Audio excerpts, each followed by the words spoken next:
best and made sure that I understood all the needed concepts. Next, I'd like to thank my mom. You taught me to play the piano, cook, clean, even though my room doesn't always show it, and be polite and gracious. My favorite memories with you are those days when it was just us for a long drive in the car, and we would talk about anything and everything. You always make sure I am physically and mentally trained to work for God and build me up if I'm not. I love you so much.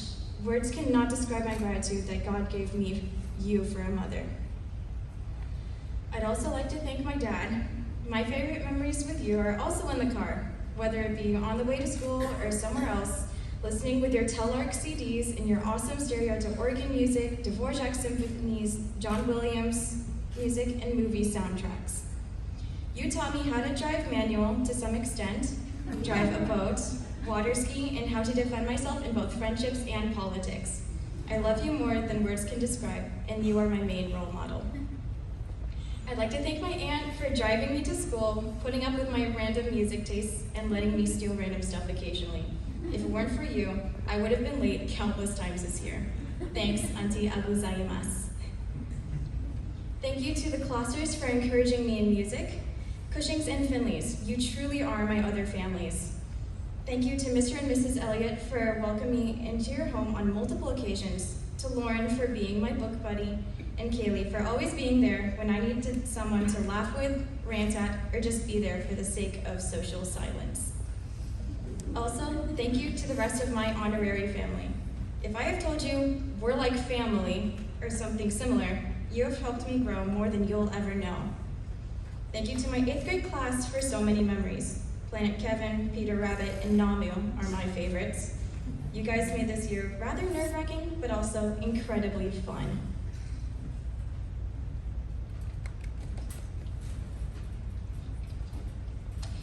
Dear Lillybeth, stop growing up.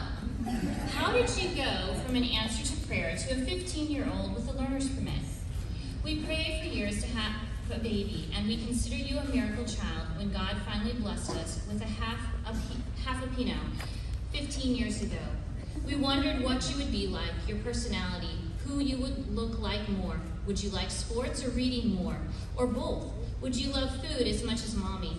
So many unanswered questions that have been answered in more wonderful ways than we could have imagined.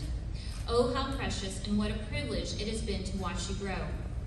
We remember when you entered the world, you didn't even cry. Right away, we could tell you were different, unique, and beautiful. You quietly observed everything around you in the nursery with eyes wide open. As you grew, your personality emerged in many ways. For instance, we remembered you at a very young age, lining up your stuffed animals in order from tallest to shortest, and using your dry erase board to teach them all about the skeletal system from head to toe, including vertebra and phalanges, one of your early favorite words.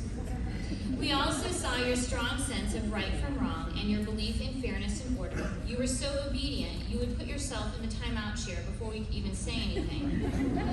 Once you told our old neighbor boy that it was wrong to smash an already dead butterfly and he should treat it with respect. You were practically born with a book in your hands.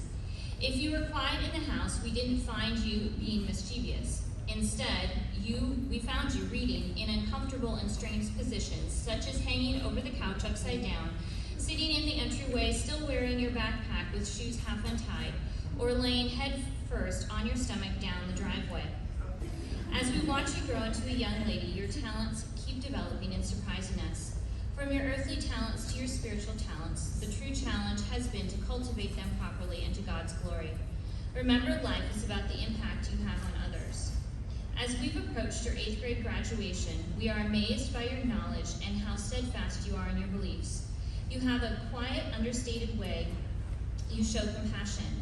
For instance, while on our Peruvian mission trip, you worked tirelessly in triage.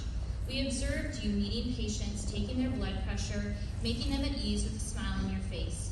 There were hundreds of patients to see, but you didn't want to stop working, and you had to be dragged away from triage to take a lunch break. We loved how much you cared and how hard you worked.